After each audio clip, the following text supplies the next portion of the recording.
ओम साई राम।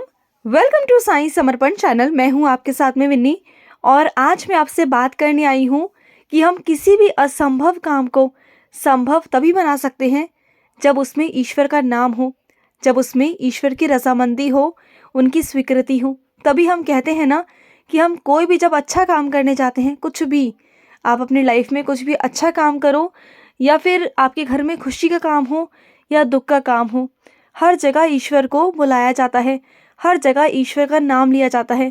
क्योंकि जहाँ पर ईश्वर होते हैं ना, तो वहाँ पर सारे काम अच्छे से होते हैं। ये सभी आपको पता है ना कि हम जब भी कुछ भी करते हैं तो हम ईश्वर को विराजित ज़रूर करते हैं। बिना ईश्वर के तो कुछ भी नहीं है, कुछ भी नहीं। जहाँ हम कुछ नहीं कर सकते ना, वहाँ पर ईश्वर कर सकते हैं। और मैं आपको एक छोटी सी कहानी के माध्यम से बताऊंगी कि जहाँ ईश्वर है वहाँ सब कुछ संभव है। जहाँ हमारे हाथ में कुछ नहीं है वहाँ ईश्वर करेंगे, ईश्वर सब संभाल लेंगे।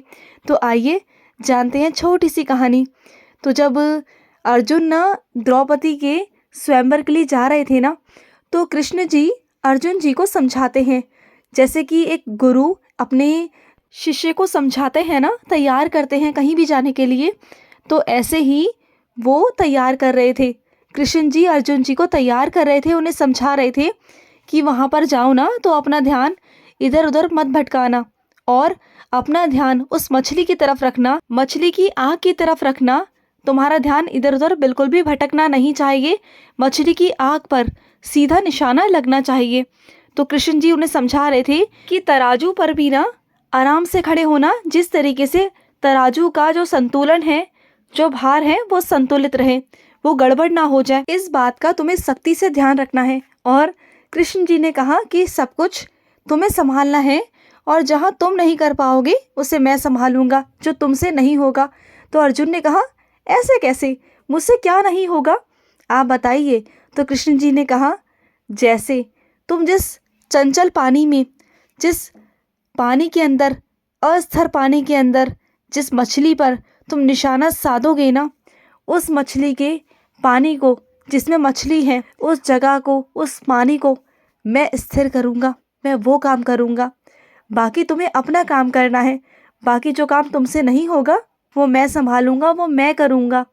तो जैसे जो चीज़ हम नहीं कर पाते हैं ना, वो हमारे ईश्वर करते हैं, वैसे हम हर काम में निपुण हैं, हर काम में कौशल हैं, हर काम में हम आगे से आगे रहते हैं, अव्वल रहते हैं। लेकिन जो हम काम करने जाते हैं ना, जिसमें हम सफल हो जाते हैं, हमें लगता है कि वो सारे काम हमने किए हैं। लेकिन क्या है ना कि हमें जो सब चीज़ें मिलती हैं, जो सब चीज़ें हम कर रहे होते हैं ना, वो तो हम ही कर रहे होते हैं। हम बोलते हैं ना कि हम अपने कर्म कर रहे हैं, तो हम तो अपने कर्म कर रहे हैं। लेकिन ईश्वर की पाठ पूजा से पता है क्या होता है, जो हमारे कर्म होते हैं ना, जो हमारे रास्ते होते हैं, वो आसान हो जाते हैं। जैसे कि अर्जुन को निशाना साधना था मछली की आँख पर, लेकिन जो चंचल पानी था, अगर वो हिलता रहता, अस्थिर था, तो क्या अर्जुन मछली की आँख पर निशाना साध पाते? नहीं साध पाते, क्योंकि जब तक ईश्वर की मर्जी नहीं होती ना, तब तक कुछ नहीं होता। जो वो चंचल पानी है, उसको अस्थिर से स्थिर करना कृष्ण का काम था, ईश्वर का काम था। ऐसे ही हमारे जीवन में बहुत सारी प्रॉब्लम्स आती हैं, बहुत सारी चीज़ें आती हैं। जैसे कि हमारे घर में कोई बीमार है, कुछ है, हम उसके लिए दवाइयाँ कर रहे हैं, सब कुछ कर रहे हैं, हमें लगता है कि वो दवाइयों से ठीक हो रहा है।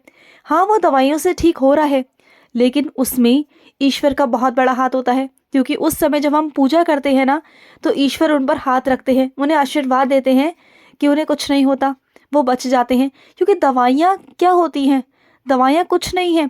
इस दुनिया में ऐसी कोई चीज़ नहीं जो ईश्वर की बनाई हुई ना हो, चाहे वो प्रकृति हो, चाहे वो हम जो खाते पीते हैं, जो हम पहनते हैं, जो जीव जंतु हैं, पशु पक्षी हैं, ये सभी तो ईश्वर का बनाया हुआ है ना।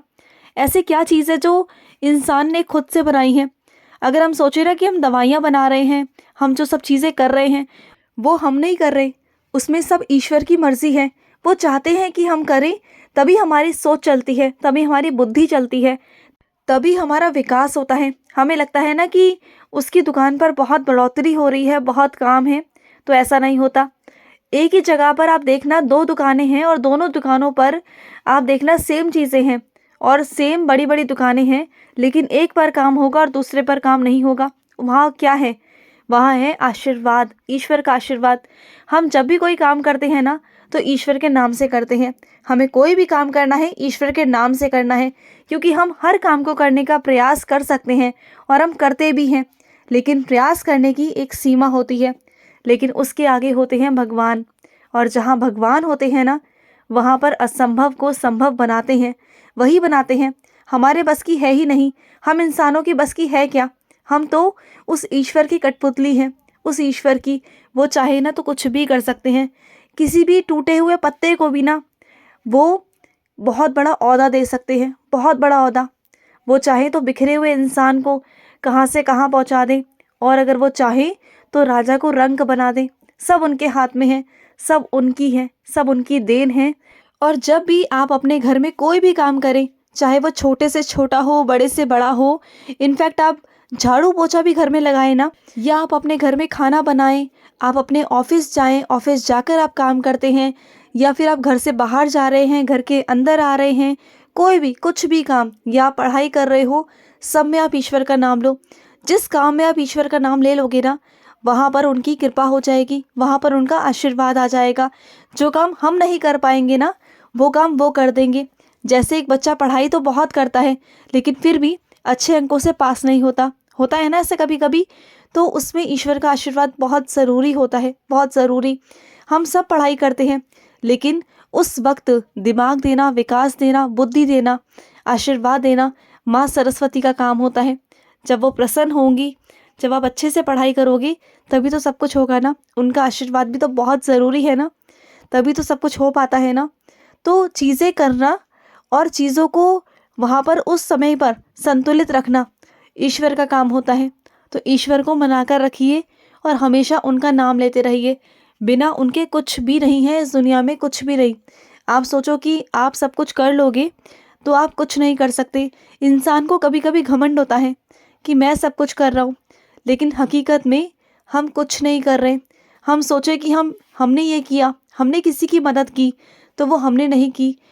उस ऊपर वाले ने हमें दिया है, हमें सक्षम बनाया है कि हम किसी की मदद कर सके, तभी हम मदद कर रहे हैं। हम अहंकार में आ जाते हैं, हम घमंड में आ जाते हैं, हमें लगता है कि सब कुछ हम कर रहे हैं, लेकिन देने वाला तो वो ऊपर बैठा है, करने वाला वो ऊपर बैठा है।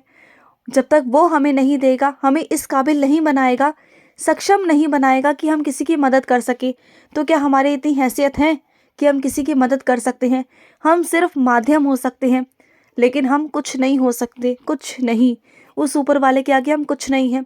चाहे आप किसी भी रूप में मानो, किसी भी ईश्वर को मानो, लेकिन सब करने वाले वो ईश्वर हैं। हम कुछ नहीं, कुछ भी नहीं है उनके आगे। तो बस आपको इतना सा संदेश देना था बाबा का, कि जहाँ जो चीज़ें आप नहीं कर पा रहे हो ना, ऊपर वाले को याद करो, सब हो जाएगा। तो चलिए मैं लूँगी समाप्ति, मिलते हैं नेक्स्ट वीडियो में। तब तक के लिए ओम साई राम, जय साई राम।